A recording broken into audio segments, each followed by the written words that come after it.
A man can be seen cleaning the inside of a building when suddenly a body falls on the truck outside. Two men are talking at a dinner. They have a conversation about alcoholism and the importance of forgiveness for people like the one in the suit who are recovering alcoholics. The same one says that forgiveness isn't easy after what happened to his family 5 years ago and wishes they could talk about normal stuff instead. Later, the same man is revealed to be a detective as he crosses a police line. Another cop takes him to a crime scene and shows him the dented truck with the dead body on top. He checks the out body and looks up at the buildings surrounding the truck. The other detective can't believe a jump with such a force can happen from buildings that small. The first detective notices that there is no glass on the pavement surrounding the truck and thinks that it rolled out to the place where it was found. The two detectives walk around a corner to find a building that would better match their crime scene. Next to a modern-looking skyscraper, the characters are introduced one by one. First is the man in the hoodie lingering, then the man with a red tie, passing by him and walking inside the building. Next is the security guard, picking up the phone at the reception desk, and the old lady seen standing in the middle of the lobby, confused. Then, there is the young woman entering the lobby, passing the security guard at the reception, getting stopped by him and going to the back of the line to sign the visitor's log. The security guard tells the other man at the reception area that he has to take a package to the 39th floor and goes toward the elevators. The guy with the red tie and the old lady want to go inside an elevator, but because it's full, they take the other one that just arrived empty behind them. They walk in and the security guy walks in with them too. As the door starts closing, someone calls out to wait and the young woman from before walks in too. After her, another person yells, grabs the doors after no one helps him and walks inside. It's the same guy with the hoodie. Once they're all inside, the elevator starts moving, but very suddenly, stops and jams. Meanwhile, an older security guard is watching a hockey game in the main security room. A younger security guard walks in the room and they chat about the game. He notices that one of the elevators is in inspection mode, so the older security guard calls the building engineer about the problem, while the engineer is trying to fix a broken window high up in the building. The guard tells the engineer to check on the elevator first, because there are people stuck inside. Back in the elevator, the security guard is getting anxious. The old lady keeps pressing him about emergency procedures, but he doesn't know because he's a temp. The guy in the red tie hits the emergency button and joins the old lady's questioning, by asking why he doesn't have a walkie-talkie. A voice comes on from the comm system in the elevator, telling them that he knows they're stuck and that there is an engineer on the way to see what's wrong. The older security guard is the one talking to them over comm and asks them to say something in the camera, which makes him figure out that there is something wrong with the microphone and he can't hear them. The security guard on the elevator tries calling the lobby from his cell phone, but gets no signal, so the young woman gives him her phone. The call is short and loses signal fast. Music starts playing in the elevator and the guy in the red tie starts singing, annoying everyone inside. The building engineer is on his way to the machine room at the top, where the wind sweeps off his hat and he almost falls off the side. Back down at the foot of the building, the two detectives are approaching and talking. The detective from the diner finds glass on the pavement and they see a man nearby sweeping more glass. He tells the man to stop doing that and declares the place a crime scene. A huge chunk of glass falling from the building, almost killing his partner, confirms his suspicion. Back inside the building, the engineer is seen checking the elevator from the shaft. He calls the main security room to tell them that it looks fine, but that he will reset it. Back at the elevator, the older security guard tells the group over comm that the light will be out for about 20 seconds. The lights go out and when they come back on, the old lady screams at the security guard to get away from her, to which he apologizes, telling everyone that he's very claustrophobic. The third man pushes a panel from the top of the elevator and air starts coming inside. The security guard asks if they should try climbing up, but the other man says that it's dangerous going up the cable. Back at the machine room, the engineer asks the main security if the reset worked, and when they answer that it didn't, he says he'll go check out the problem from the basement. The two guards in the main security office talk about the broken window in the building and how someone might have jumped off it that morning. The younger one is very concerned to hear that.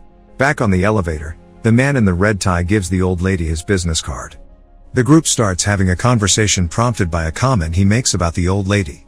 He tells them that he knows how to tell if someone is rich or not and compares the old lady to the young woman, saying that the younger one's clothes look expensive. She turns her back at him, but quickly reacts, saying that he grabbed her behind. As the lights in the elevator start flickering, the older guard in the main office calls the engineer asking if he is doing that.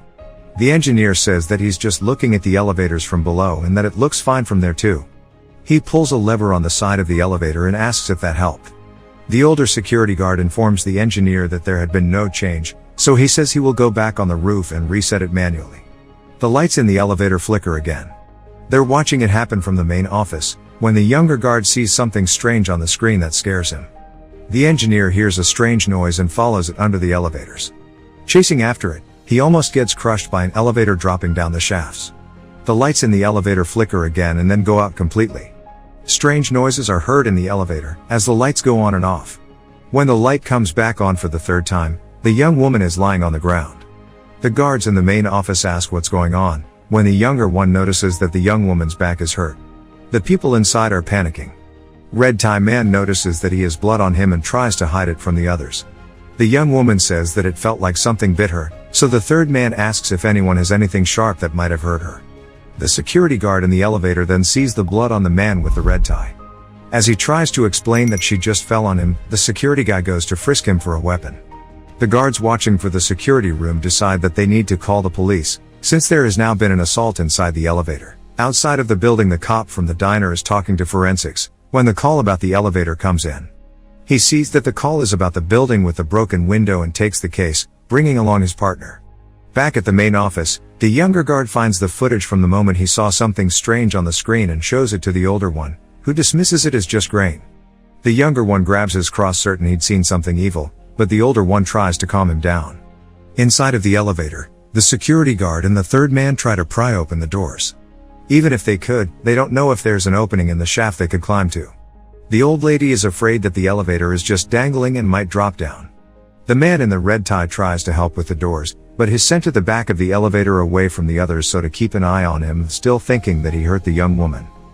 In the meantime, the two detectives arrive at the main security office where the older guard shows them the security camera and explains the assault. He tells them that the others in the elevator think the man in the red tie was to blame. After the detective assesses the situation, he tells the security guards that they should ask for a repairman from the elevator company and tells his partner to call the fire department. He then asks about the people inside, particularly interested about the security guard. After finding out that he's a temp, he tells the guards in the main office to pull up his files. The younger guard tells him about what he saw in the footage, but the older guard brushes it off again. The detective dismisses it too and tells the people in the elevator to show their IDs to the camera, so he can see who they are. Unfortunately, the writing on the IDs is illegible, so the detectives and the older security guard go to the lobby to check the visitor's log and find out that way. Back at the main security office, the younger guard is keeping track on the security camera from the elevator, when the lights inside flicker again. Inside of the elevator, the young woman suddenly sees all of the people disappear and reappear as bloody dead bodies on the floor. A second later, it's as if that never happened and everyone is in their place. The lights go out completely again. The mirror in the elevator shatters and strange noises are heard in the dark again. When the light comes back on, the man with the red tie is revealed to be stabbed in the neck with a piece of glass from the mirror. Meanwhile, the younger guard calls the two detectives back. They see that the man is dead, so the detective calls for backup. When he starts reviewing the footage, the younger guard starts telling everyone a story. He says that situations like these always start with a suicide and people getting hurt when the devil is near. Sometimes he takes human form and torments people. The last thing he says is that one of those people in the elevator might be the devil. The detectives, uninterested in what the guard is saying, continue reviewing the footage and suspect the security guard in the elevator might be involved in the murder. The partner says that his files show him to be a violent criminal. The group inside the elevator is also talking about who the murderer might be. The fire department arrives at the building. In the main security office, the detective tells the people inside the elevator that the place is a crime scene now. The detective doubts that what happened was an accident, but says the people don't look like killers. He gets an idea and asks one of them to volunteer. He then tells the man to take out a piece of paper from the dead man's pocket. The man raises up a letter to the camera, which the people in the office decipher and realize the dead man was going to see someone in the building. The detectives go to meet with the fire department first, and after the detective from the diner goes to the level of the building with the broken window. Forensics tell him that the suicide note the jumper left is very strange, with the words "I can hear the devil's footsteps draw near" written last. Outside of the elevator, the firemen try to pry its doors open, but they won't budge. Inside, one of the men is trying to get out the top of the elevator, but the security guard pulls him back down, thinking he's trying to escape. The detective is talking to the person from the building that was supposed to meet with the dead man from the elevator. He finds out that he was a scam artist and asks the person for a list of the people he has scammed. Back at the elevator, The people start frisking one another. Meanwhile, at the main security office, the detective is back and tells his partner that one of the people probably didn't sign in. If they were out to kill the man with the red tie, they wouldn't be stupid enough to do that. He gives him the other list and tells him to compare the two. Then he goes over to the security guards, and the young guard shows him the face from the footage, but in turn the detective shows him the apology note that was left by the person that killed his wife and child in a car crash. He says that people can be evil without the help of the devil. While they're talking, the old guard is reviewing the footage, when he finds the moment when the young woman thinks someone grabs her. The footage doesn't show anyone doing it. The detective thinks she's lying and becomes suspicious of her too. They see the people in the elevator frisking each other and tell them to stop. Inside the elevator, an argument starts up again, and the old lady threatens to pepper spray the security guard. He grabs the spray from her hands. In the main security office, the older guard is calling the engineer, telling him to stop disappearing. The engineer is climbing down the elevator cable and can't get his walkie-talkie to answer. He slips down the cable and a chain from his protective gear tears open. Inside the elevator, the security guard is taunting the old lady with the expired pepper spray, when something heavy drops on top of the elevator. They can hear the old guard's voice from the top. In a moment, blood starts coming in from the top panel. They can still hear the walkie-talkie and figure out that it's the engineer that fell. They can't break off the panel to help. The detective goes to the roof to check on the shaft and sees the engineer on top of the elevator, probably dead. Tells everyone that the people inside of the elevator can hear the walkie-talkie and that they should switch channels. He orders the fire department to get inside the elevator trough the wall. The firemen start digging trough the wall. Looking trough the footage in the main office, they see that the old lady was stealing wallets. The detective comments that all of them were bad people. As he's looking at the screen, the footage from the security cam glitches again and shows all of the people inside dead, but only the cop can see that. Next, they find footage with the third man and see that he had a satchel with him when he walked in the lobby, but no satchel in the elevator. The lights in the elevator start flickering again, then go out. The security guard lights a match and there's something strange next to him. When the lights come back on, the old lady is strung up on one side of the elevator, dead. The detective sees that on screen and calls for a lockdown of the building, with everyone inside going to the lobby. The older guard goes to the basement. The detective and the younger guard are the only ones in the office, so the younger guard says there is a reason that they are the devil's audience. Inside the elevator, the two men take the old lady's body down. Meanwhile, the detectives look for the satchel and find it in a restroom near the lobby. The satchel has tools inside that the detective suspect might be used to rig an elevator. Back in the main office, the younger guard is left alone, so he starts reciting prayers over the comm. The people in the elevator don't like what he's doing. They talk a little, but quickly a fight between the two men ensues. The young woman is calling for the security guard to kill the other man.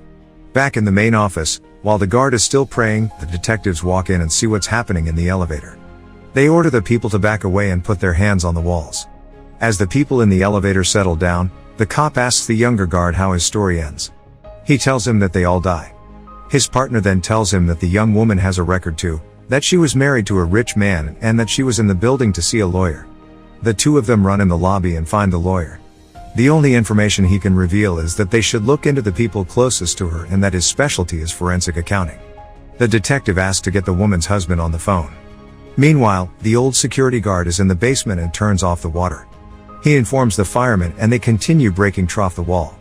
While still in the basement, he finds a wire that is dipped in water and tries to get it out. Moments later in the lobby, the people that are gathered start screaming as he falls over. The detectives run to his aid, but he dies. Back inside the elevator, the three people remaining start arguing again. The two detectives come back at the office, saying that the younger woman's husband might have arranged all of it, since he owns the security company that works in the building. The cops think that the security guard inside the elevator is responsible and that the other two victims were just a decoy. Back in the elevator, the lights go out again. The detective tells them to use their phone screens as flashlights, but their phones get ripped out of their hands. The lights go out and the next time they come back on, the security guard is dead. The two people left grab a piece of glass in a panic and stand prepared to defend themselves. Desperate, the detective asks the younger guard how he can help them. He tells him that they should take responsibility for who they are. So, the detective shares a personal story with them about that and asks them to put the glass down. They do it, reluctantly. Suddenly, the lights go out again and they come back on. The young woman is lying on the ground with a piece of glass in her throat. As the man is seen trying to help her, the body of the old lady rises behind him, saying that it's his turn now. The man has a flashback of himself driving a car. He's reaching for a beer, when he crashes into another car. He gets out of his car and sees the other one in a ditch. A woman lies pinned by a car, and before she dies she points to her child lying in the grass in front of the car. The man can't believe what he has done and leaves the scene, leaving a note on the window of the other car. Back in the elevator, he keeps repeating that he's sorry and begs the old lady, the devil, to take him instead of the young woman. The devil refuses the bargain and hurls the elevator down the shaft. When it stops, the man finds the engineer's radio and starts talking. He tells the detective what he's done. The detective and the young guard are listening to him and realize what that means. Inside the elevator, the young woman finally dies in his arms and the devil is angry, saying that she really wanted him. The lights go out and come back on again as the firemen are opening the doors of the elevator. The man is the only one left alive, speared by the devil. The old lady had disappeared.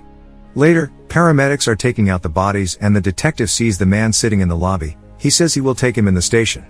Next, the two of them are seen in a car. The man is in the back seat. The detective tells him that it was his family that he killed that day, but that after all of this time he forgives him. Make sure to subscribe and turn on notifications so you can watch more videos like this. Thanks for watching.